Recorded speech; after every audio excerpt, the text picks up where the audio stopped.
જો તમે હજુ સુધી અમારી ચેનલને સબસ્ક્રાઇબ ના કરી હોય તો સબસ્ક્રાઇબ કરો અને બાજુમાં આપેલા બેલ આઇકન પર ક્લિક કરો જેથી તમને અમારા નવા વિડીયોની નોટિફિકેશન મળતી રહે। આજે આપણે જોઈશું પ્રકરણ નંબર 2 સ્થિત વિદ્યુત સ્થિતિમાન અને કેપેસિટન્સ। તેનો ફર્સ્ટ ટોપિક છે સ્થિતિ ઉર્જા અથવા તો વિદ્યુત સ્થિતિ ઉર્જા કોને કહેવાય તે જોઈએ। તો તે સમજવા માટે આપણે આકૃતિ એક દર્શાવી છે। તેમાં યામાક્ષ પદ્ધતિનું ઉગમ બિંદુ O છે, જે બિંદુ આગળ +q જેટલો ધન વિદ્યુતભાર મૂકેલો છે અને આ જે વિદ્યુત ક્ષેત્ર આ જે +q વિદ્યુતભાર ખરો તેના લીધે ઉદ્ભવતા વિદ્યુત ક્ષેત્રમાં બે બિંદુ આવેલા છે P અને R। તો આપણે લખ્યું કે યામાક્ષ પદ્ધતિના ઉગમ બિંદુ પર +q વિદ્યુતભાર મૂકેલ છે, તેના વિદ્યુત ક્ષેત્રમાં બે બિંદુઓ P અને R આવેલા છે। હવે કોઈ સ્મોલ q જેટલો ધન પરીક્ષણ વિદ્યુતભાર છે જેને R બિંદુએથી P બિંદુ સુધી ક્યાંથી ક્યાં R બિંદુએથી ચાલુ કરી અને P બિંદુ સુધી લાવવાનો છે। હવે આ વિદ્યુતભાર કેવો છે? ધન। આ વિદ્યુતભાર પણ ધન। તો ધન ધન વચ્ચે શું થશે? અપાકર્ષણ થાય। માટે આ જે +q વિદ્યુતભાર ખરો તેને R થી P સુધી લાવવામાં આવે ત્યારે આ જે વિદ્યુતભાર ખરો તે શું કરશે? તેના પર અપાકર્ષી બળ લગાડશે। અપાકર્ષી બળ લગાડે એટલે શું કરે? આ +q વિદ્યુતભારને ધક્કો મારે પેલી બાજુ।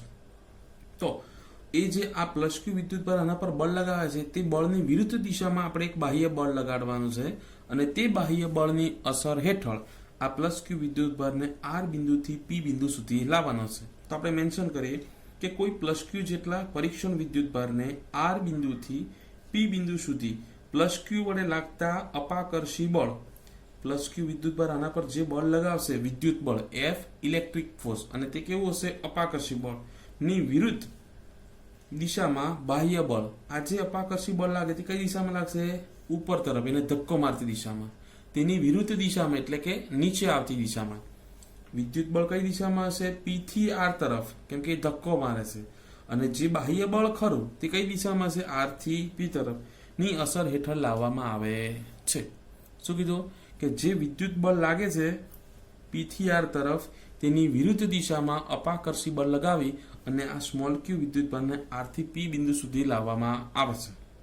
હવે બે બળ છે F E એટલે કે અપાકર્ષી બળ કઈ દિશામાં? P થી R તરફ અને F એક્સટર્નલ ફોર્સ એટલે કે બાહ્ય બળ તે કઈ દિશામાં? R થી P।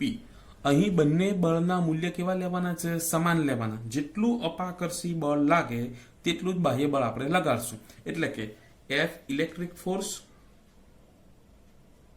Is equal two F external force. બંનેના મૂલ્ય સમાન પરંતુ દિશા કઈ છે? પરસ્પર વિરુદ્ધ, એટલે શું આવશે? માઇનસ। હવે જો આ બંને બળના મૂલ્ય સમાન છે, દિશા વિરુદ્ધ છે, તો +q વિદ્યુતભાર પર લાગતું પરિણામી બળ કેવું થશે? શૂન્ય થશે। હવે પરિણામી બળ શૂન્ય છે માટે R થી P સુધી જે આવશે ત્યારે તે કેવી ગતિ કરશે? પ્રવેગ રહિત ગતિ કરશે। પ્રવેગ રહિત ગતિ નો મતલબ શું થાય? અચળ વેગથી એ ગતિ કરશે અને R થી P સુધી આવે। હવે અહીં વિદ્યુત ક્ષેત્રમાં જે આ +q વિદ્યુતભાર છે પરીક્ષણ તે ખૂબ જ સૂક્ષ્મ છે અને આ વિદ્યુતભાર કેવો છે? મોટો છે। માટે આ જે +q વિદ્યુતભાર R થી P સુધી આવશે ત્યારે આ +q વિદ્યુતભાર ખરો કેપિટલ Q તેના સ્થાનમાં કોઈ ફેરફાર, સ્થાન અથવા તો સંરચનામાં કોઈ ફેરફાર થતો નથી। હવે આ q વિદ્યુતભારને R થી P સુધી આપણે શું કર્યું? બાહ્ય વિદ્યુત ક્ષેત્રની વિરુદ્ધ લાવવા માટે કંઈક કાર્ય કર્યું। હવે કાર્ય કોઈ દિવસ વ્યર્થ જતું નથી। તો જ્યારે આ વિદ્યુતભારને R થી P સુધી લાવવામાં આવે ત્યારે આપણે જે કાર્ય કરીએ તે એ q વિદ્યુતભારની સ્થિતિ ઉર્જા સ્વરૂપે સંગ્રહ પામશે। કેવી રીતે ખબર પડે? +q વિદ્યુતભારને તમે R થી જેવો P પર લાવો અને પછી જો છોડી દો તો શું કરશે? એ P થી ગતિ કરીને પાછો ક્યાં જતો રહેશે? R ઉપર જતો રહેશે ગતિ કરીને। એટલે R થી P સુધી તમે પકડીને લાવો તો એમાં આપણે કરેલું જે કાર્ય ખરું તે સ્થિતિ ઉર્જા સ્વરૂપે સંગ્રહ પામે। જેવો છોડો એટલે ધીરે ધીરે ગતિ કરે માટે એની સ્થિતિ ઉર્જાનું રૂપાંતર શામાં થશે? ગતિ ઉર્જામાં, અને પાછો ક્યાં આવી જશે? R પર આવશે। આમ કરેલું કાર્ય એ તેની સ્થિતિ ઉર્જા સ્વરૂપે સંગ્રહ પામે છે। તો એના પરથી હવે આપણે વ્યાખ્યા બનાવીએ વિદ્યુત સ્થિતિ ઉર્જાની કે બિંદુવત વિદ્યુતભારને વિદ્યુત ક્ષેત્રમાંના કોઈ એક બિંદુથી બીજા બિંદુ સુધી એટલે કે P લઈ જવા માટે વિદ્યુત બળની વિરુદ્ધ કરેલું કાર્ય તેમાં સ્થિતિ ઉર્જા સ્વરૂપે સંગ્રહ પામે છે. એટલે કે આર થી પી સુધી લાવવા માટે આપણે જે કાર્ય કરશું તે એ ક્યુ વિદ્યુતભારની સ્થિતિ ઉર્જા સ્વરૂપે સંગ્રહ પામે છે. તો આપણે શું કરીએ, આર થી પી સુધી ક્યુ વિદ્યુતભારને લાવવા માટે કરવું પડતું કાર્ય શોધીએ અને તેને જ શું કહેવાશે, વિદ્યુત સ્થિતિ ઉર્જા. હવે આર થી પી ડાયરેક્ટ આપણે લાવવાનું નથી, એને સૂક્ષ્મ સૂક્ષ્મ સ્થાનાંતર કરાવવાનું છે. સૂક્ષ્મ સૂક્ષ્મ સ્થાનાંતર કરી અને આર થી પી સુધી લાવવાનું છે. ધારો કે આ કોઈ એક અહીંયા આ બિંદુથી આ બિંદુ સુધી હું લાવું છું, ત્યારે એ સૂક્ષ્મ ડીઆર સદિશ જેટલું સ્થાનાંતર કરે છે. કેટલું? ડીઆર સદિશ જેટલું એ સ્થાનાંતર કરે છે. અને બાહ્ય બળ કેટલું છે? F external. તો અહીંયાથી અહીંયા સુધી આવવા માટે સૂક્ષ્મ સ્થાનાંતર કરે છે ત્યારે કરવું પડતું કાર્ય, સૂક્ષ્મ સ્થાનાંતરનું કાર્ય, સૂક્ષ્મ કાર્ય ડીડબ્લ્યુ ઇઝ ઇક્વલ ટુ શું થાય? કાર્ય બરાબર બળ ગુણ્યા સ્થાનાંતર. માટે બળ કયું છે? એફ એક્સટર્નલ ઇન્ટુ સ્થાનાંતર કેટલું? ડીઆર સદિશ. પછી શું કરવાનું? થોડું પાછું નીચે સ્થાનાંતર કરાવો, પાછું નીચે સ્થાનાંતર કરાવો. આમ સૂક્ષ્મ સૂક્ષ્મ સ્થાનાંતર કરાવી આર થી પી સુધી લાવવાનું છે. તો આર થી પી સુધી આવવા માટે કરેલું કુલ કાર્ય કેટલું થશે? આ દરેક સૂક્ષ્મ સ્થાનાંતરમાં આપણે જે કાર્ય કરશું તે બધાના સરવાળા જેટલું થશે. તો કુલ કાર્ય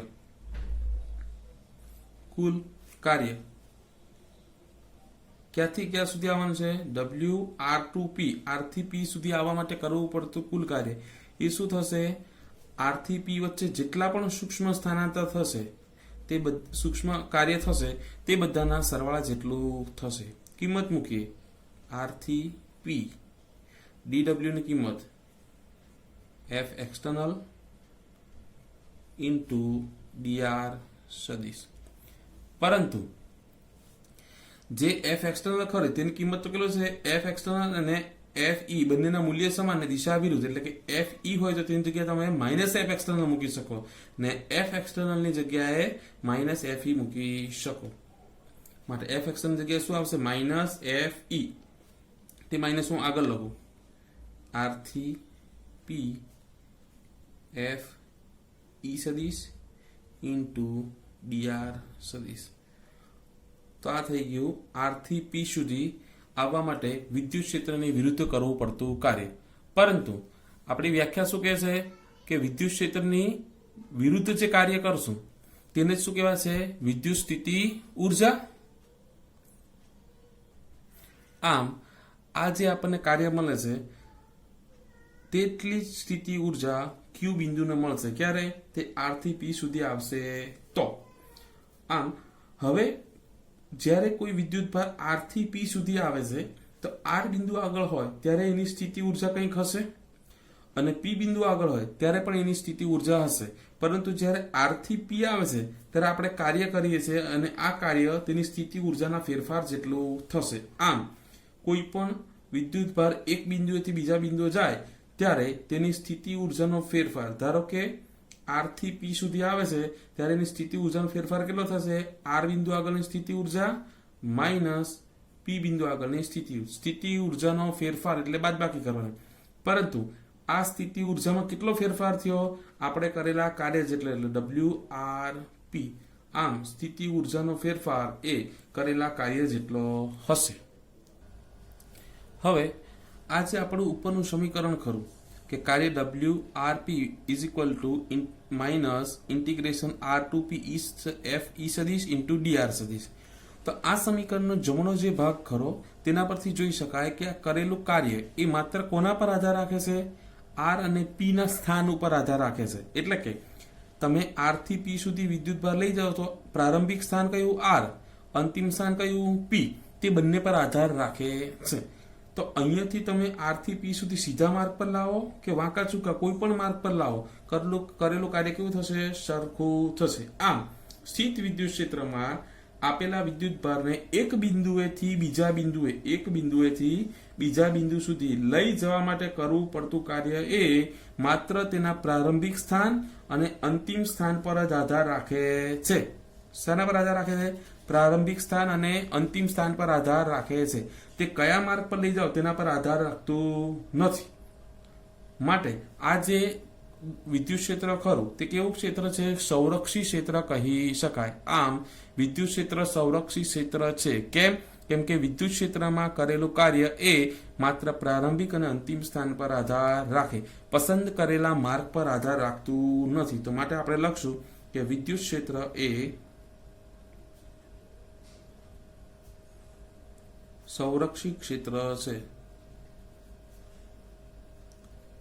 11મા ધોરણમાં આવી ગયું તે પ્રમાણે ગુરુત્વાકર્ષી જે ક્ષેત્ર ખરું, ગુરુત્વાકર્ષણ બળને લીધે ઉદ્ભવતું ક્ષેત્ર, તે પણ કેવું હતું? સંરક્ષિત ક્ષેત્ર.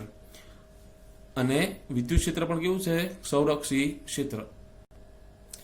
હવે જે સ્થિતિ ઉર્જા ખરી તે સ્થિતિ ઉર્જાનું નિરપેક્ષ મૂલ્ય બહુ મહત્વનું નથી, માત્ર સ્થિતિ ઉર્જાનો ફેરફાર મહત્વનો છે. એટલે કે હવે આ વિદ્યુતભાર આર પાસે હતો ત્યારે એની કેટલી ઉર્જા છે તેના સાથે આપણે કોઈ લેવા દેવા નથી. પી પાસે છે ત્યારે એની સ્થિતિ ઉર્જા કેટલી છે તેની સાથે કોઈ લેવા દેવા નથી. પણ આર થી પી સુધી આવ્યો ત્યારે તેની સ્થિતિ ઉર્જામાં કેટલો ફેરફાર થયો તે મહત્વનો છે. એટલે કે સ્થિતિ ઉર્જાનું નિરપેક્ષ મૂલ્ય મહત્વનું નથી, પરંતુ તેનો સ્થિતિ ઉર્જાનો ફેરફાર મહત્વનો છે. હવે તેના માટે શું કરીએ કે ધારો કે પી બિંદુ આગળ સ્થિતિ ઉર્જા કેટલી, આર બિંદુ આગળ સ્થિતિ ઉર્જા કેટલી. ધારો કે આર બિંદુ આગળ સ્થિતિ ઉર્જા 30 હતી, પી બિંદુ આગળ સ્થિતિ ઉર્જા કેટલી થઈ ગઈ? ધારો કે 25 થઈ ગઈ.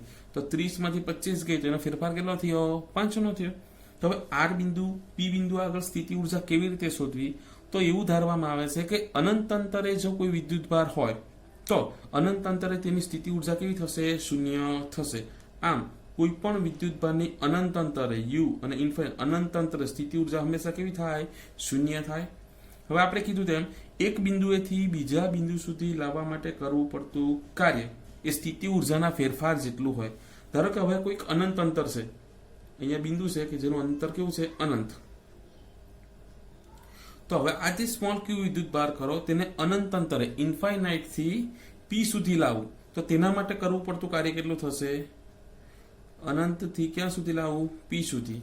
તો તેના માટે કરવું પડતું કાર્ય W infinite to P is equal to શું થાય? આગળ જોઈ ગયા તે પ્રમાણે સ્થિતિ ઉર્જાનો ફેરફાર એ કરેલા કાર્ય જેટલો થશે. ડબલ્યુ આર પી હતું તો યુ આર માઇનસ યુપી.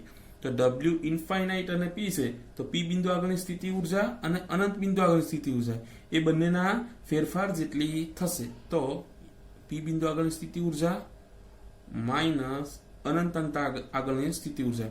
પરંતુ આગળ જોઈ ગયા તો અનંત અંતર આગળની સ્થિતિ ઉર્જા કેવી થશે? 0. માટે UP minus 0 is equal two UP.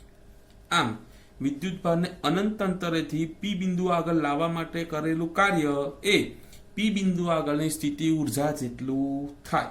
ખબર પડી? તે જ રીતે અનંત અંતરથી આર બિંદુ સુધી લાવવું. આર બિંદુ આગળની સ્થિતિ ઉર્જા શોધવી તો અનંતથી આર લાવો તો કરેલું કાર્ય કેટલું થાય? Infinite to R is equal to R બિંદુ આગળની સ્થિતિ ઉર્જા માઇનસ અનંત અંતર હતું ત્યારે એની સ્થિતિ ઉર્જા, પરંતુ યુ ઇન્ફાઇનાઇટ તો કેવા થશે? 0. એટલે you are minus 0 is equal to you are. આમ કોઈ પણ બિંદુ આગળ વિદ્યુતભારની સ્થિતિ ઉર્જા એટલે શું? અનંત અંતરેથી આપેલા બિંદુ સુધી લાવવા માટે કરવું પડતું કાર્ય. પી બિંદુ આગળની સ્થિતિ ઉર્જા એટલે અનંતથી પી સુધી લાવવા માટે જે કાર્ય કરવું પડે, અનંતથી પી સુધી લાવવા માટે જે કાર્ય કરવું પડે તેને પી બિંદુ આગળની સ્થિતિ ઉર્જા કહેવાય. અને અનંતથી આર સુધી લાવવા માટે જે કાર્ય કરવું પડે તેને આર બિંદુ આગળની સ્થિતિ ઉર્જા કહેવાય. ત્યાં થઈ ગઈ વિદ્યુત સ્થિતિ ઉર્જા.